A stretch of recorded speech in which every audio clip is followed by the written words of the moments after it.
If I were to tell you that many people across the world die for the cause of science, you probably wouldn't believe me.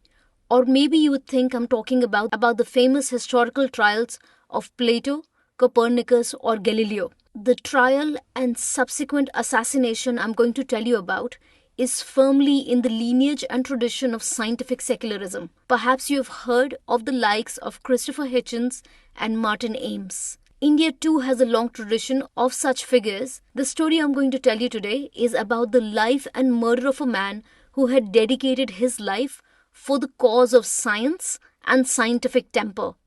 This is the story of Dr. Narendra Dabholkar.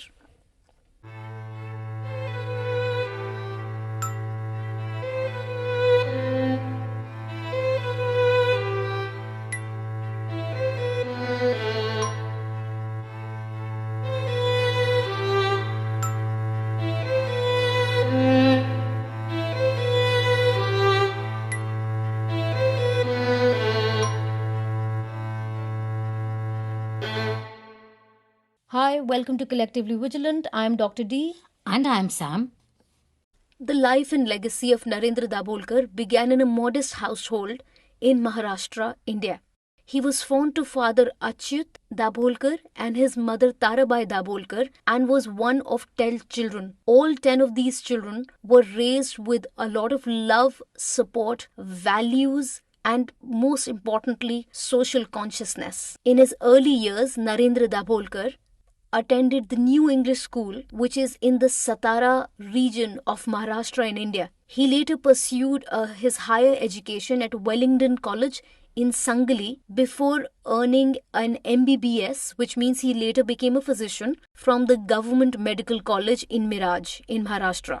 He was a man of many talents, and not only was he a famous doctor, but during his college years he was also a famous athlete. He was the captain of the Shivaji University Kabaddi team, and Kabaddi is Indian wrestling. So he captained the Shivaji University Kabaddi team and even represented India against Bangladesh at an international Kabaddi wrestling tournament. For his achievements in sports, he was even honored by the Maharashtra government's prestigious Shivaji Chhatrapati Yuva Award. Just like his professional life, Dr. Dabholkar's personal life also reflected his commitment to simplicity and rationality. His wife, Sheila, recalled in an interview that when she was of age, she was offered an array of young men who were considered marriageable by her parents.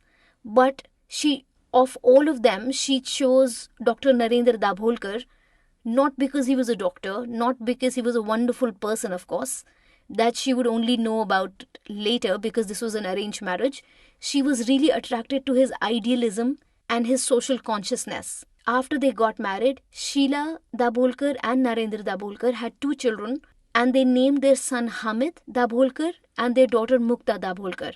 They of course named their son Hamid in the memory of the social reformer Hamid Dalwai, because Dr. Dabholkar had such deep respect for progressive thinkers of India. In the same interview, Sheila Dabholkar said, quote, "We thought only about society, and that's what we spoke about. Even though we were married, there was nothing like romance or anything like that. Both of us were patriots of idealism. We wanted a good society," unquote. He remained true to his beliefs his entire life, and Dr. Narendra Dabholkar was extremely opposed to extravagant marriages and ceremonies, and ensured that people around him, including his children, had very simple weddings, which is really saying something because, as we know, Desis and Indians in general are completely obsessed with big wedding ceremonies. Dr. Narendra Dabholkar spent his 20s and 30s becoming an excellent physician and worked for the welfare of people in community clinics, but by the age of 40, he gave up his life as a physician and dedicated himself completely to social justice movements. Over time, Dr. Narendra Dabholkar became increasingly involved in social justice movements. He worked with the One Village, One Well initiative, striving to eliminate caste-based discrimination in access to water. However, his deepest commitment lay in the fight against blind faith and superstition. Most people in India usually consult an almanac for auspicious times for ceremonies, auspicious times to do anything, even buying a house, auspicious time for buying a car, auspicious time for all sorts of things. And in his personal life and in his talks around India, he rejected such superstitions and urged people to become more scientific. So, as I said, his deepest commitment lay in the fight against blind faith and superstition. Initially, he associated himself with Akhil Bhartiya Andhashuddhi Nirmulan Samiti, which in short is called ABANS. And once he joined this organization, he realized that there was a need for a more structured movement around India so that people can be persuaded to get away from fraudulent godmen, tantrics, miracle healers who exploit people's beliefs and people's fears. So in 1989, he founded the Maharashtra Andhashraddha Nirmulan Samiti, the MANS. This was an organization dedicated to exposing fraudulent godmen, tantrics, so-called miracle healers who exploit people's beliefs and people's fears. Dr. Dabholkar fearlessly challenged India's self-styled godmen, exposing their deceptive practices and their unscientific claims. He was also the founding member of Parivartam, which literally means the word change, a social action center in the Satara region of Maharashtra that worked to uplift marginalized communities. His advocacy extended beyond superstition. He fought for the rights of Dalits, exploited communities, people who had no rights, people who had been pushed aside to the margins, and he pushed for the renaming of Marthawada University after the name of Dr. Ambedkar, the architect of the Indian Constitution, and who was a lifelong advocate for social equality. Throughout his life, Dr. Dabholkar remained a committed rationalist. He was closely associated with the famous rationalist Sanal Eda Maruku and served as the editor of Sadhana, which was a Marathi weekly founded by Sane Guruji. He was also the vice president of the Federation of Indian Rationalist Associations. His influence reached thousands of people and he addressed over 3,000 public gatherings and authored one book after another in his quest to eradicate superstition. And he was not the kind of man who was getting any money out of it. He was literally doing all this absolutely for free. Dr. Dabholkar's fearless activism often, of course, would put him in odds with powerful figures all around Maharashtra. In March of 2013, he publicly criticized Asaram Bapu for wasting drinking water during the Holi festival in Nagpur. And at this time, Maharashtra was suffering from severe drought. Now, Dr. Narendra Dabholkar's fearless activism often, of course, put him in odds with powerful figures of the right wing in India. I've also done a 2-part series on Asaram Bapu on my YouTube channel. This self-styled godman turns out was not godly at all.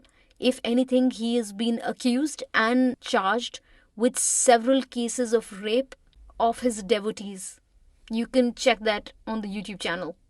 So Dr. Dabholkar's life was one of courage, one of reason, and one of relentless pursuit for a society free from blind faith. For years upon years, Dr. Dabholkar tried to bring an anti-superstition bill through the legislation. By 2010, Dr. Dabholkar had intensified his efforts to introduce something which is called the anti-superstition law in Maharashtra. Under his supervision, his organization, which was called MANS, drafted something which is called the Anti-Jadoo Tona Bill, which in English would be the Anti-Superstition and Black Magic Ordinance. However, his attempts to get it enacted were met with stiff resistance from various political parties and various religious groups. Conservative factions of all political parties argued that Dr. Dabholkar was interfering against traditional customs and traditions, and he had no business of doing that. And of course, his critics accused him of being anti-religion, a charge that he firmly denied. He said, quote, "In the whole bill, there's not a single word about God or religion. Nothing like that. The Indian Constitution allows freedom of worship and nobody can take that away. This is about fraudulent and exploitative practices," unquote. But despite all the backlash and all the threats, Dr. Dabholkar remained undeterred. Over the years, he had faced multiple physical assaults. In fact, when he started his advocacy work in 1983, so from 1983 onwards, he was constantly being punched, being kicked, being spit on, being physically violated, being beaten, all because he was trying to bring about a scientific temper among the most poor and gullible people all around India.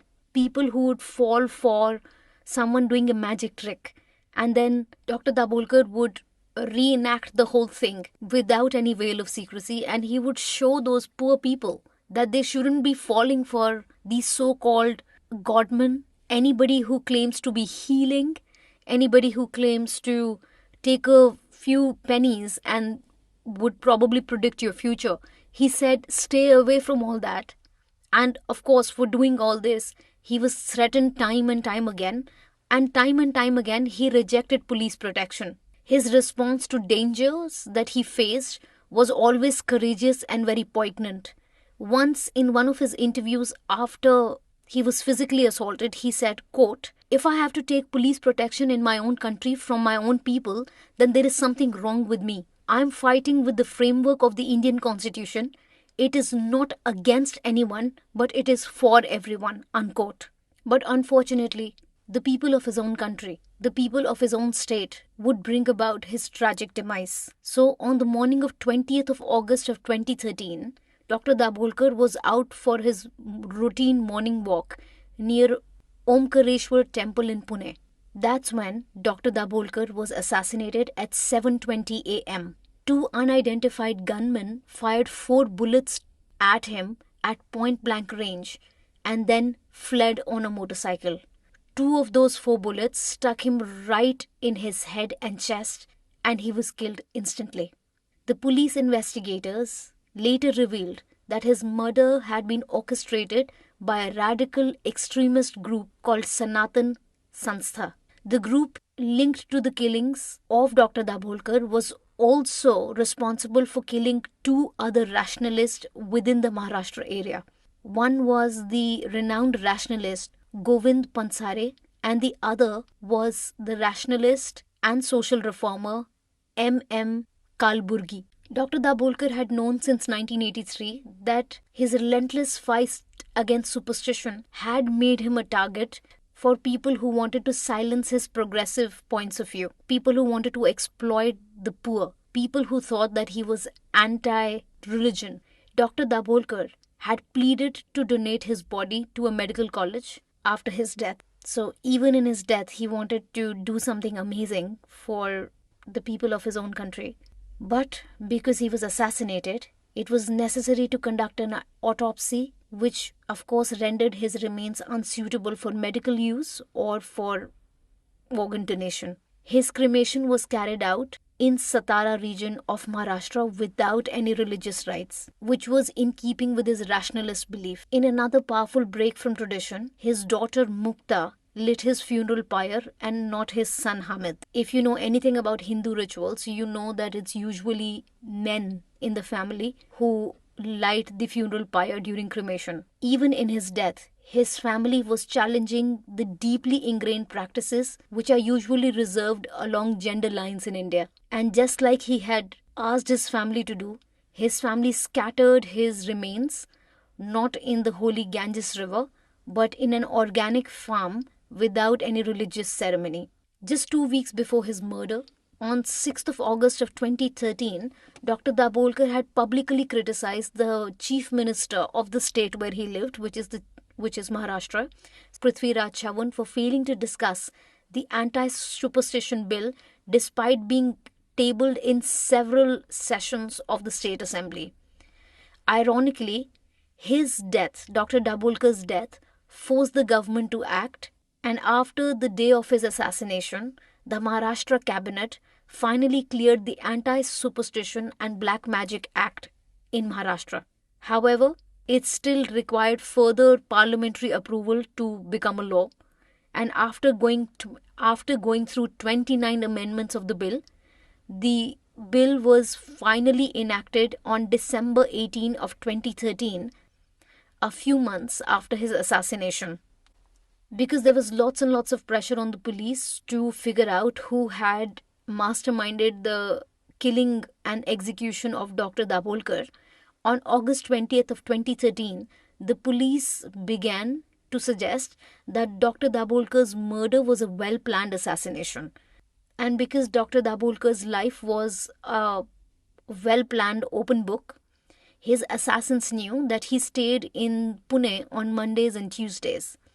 By October 26th of 2013, the Chief Minister Prithviraj Chavan stated that the police had gathered some clues regarding the assassination of Dr. Dabholkar. Then on September 2nd of 2013, the Maharashtra authorities confirmed that 7 surveillance cameras had captured the footage of 2 gunmen who had assassinated Dr. Dabholkar.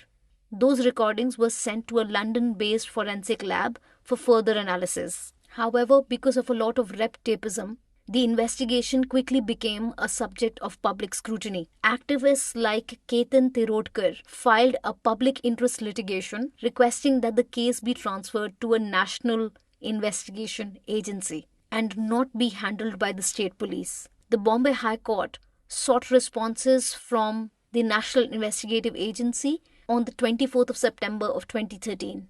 However, on the 15th of October, the National Investigative Agency refused to take over, stating that the case fell within the Indian Penal Code and the claims that some elements in the local government which had right-wing sentiments were purely speculation. Nothing like that was actually happening. That's what they said to the High Court upon inquiry. However, as the case of Dr. Dabholkar's assassination progressed, thanks to the other social activists, the case was under a lot of pressure and the police was under a lot of pressure to solve this particular case. So the Home Minister R.R. Patil, the Home Minister of Maharashtra R.R. Patil, visited Pune on 17th of January 2014.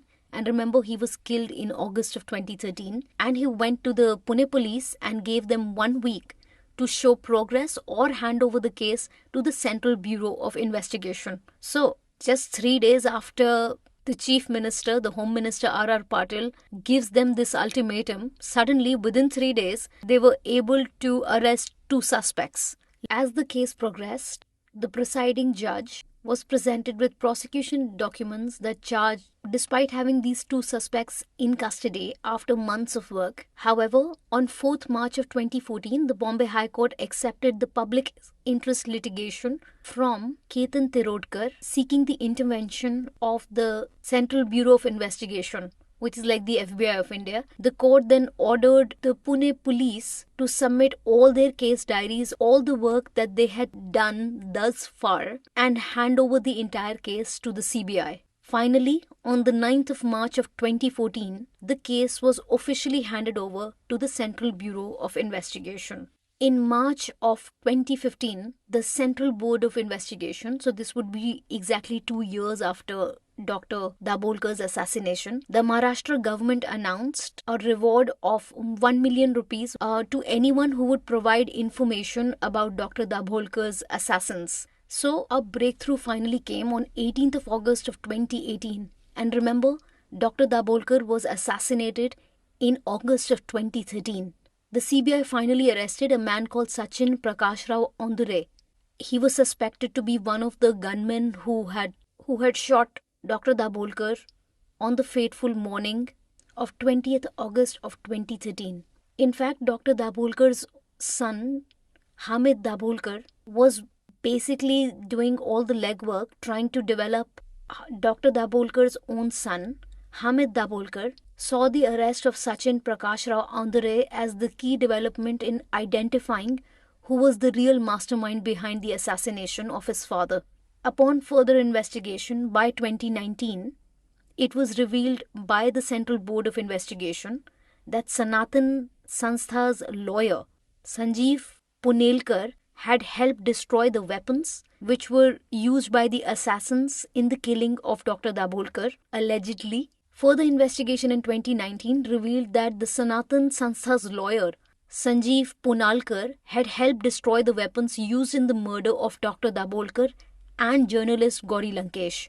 Evidence showed that one of the accused was a man called Kalaskar, who had visited the office of the lawyer Sanjeev Punalkar. The Central Board of Investigation officially classified the assassination of Dr. Dabholkar, Govind Pansare, M.M. Kalburgi, and Gauri Lankesh as pre-planned acts of terror. By 2023, this is now 10 years after the assassination of Dr. Dabholkar, his daughter Mukta Dabholkar expressed frustration. She said, 10 years have passed and the true masterminds of my father's assassination are still out there. Finally, a verdict came on 11th of May of 2024. A special court convicted and sentenced to life imprisonment two men who had shot Dr. Dabholkar. However, the court also acquitted three other accused, including the man that the CBI had described as the mastermind due to lack of evidence. The court found Sachin Prakash Roy Ondure,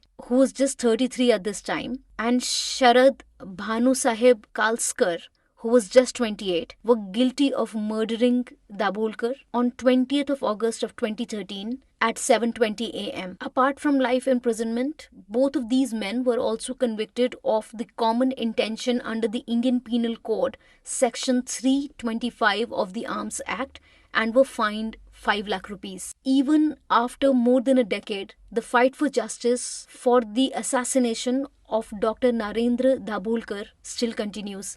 His legacy remains stronger than ever, which has inspired countless individuals to uphold rationalist and scientific thought and resist blind faith. In the aftermath of the assassination of Dr. Dabholkar, the anti-superstition and black magic ordinance that Dr. Dabholkar had helped draft was finally enacted by the government of Maharashtra. Since the law has been used to indict the perpetrators of a series of egregious frauds, often these kind of people are not just exploiting people's faith, but they usually sexually exploit their followers as well. Unfortunately, the perpetrators have often eluded the police, and such charlatans are still out there.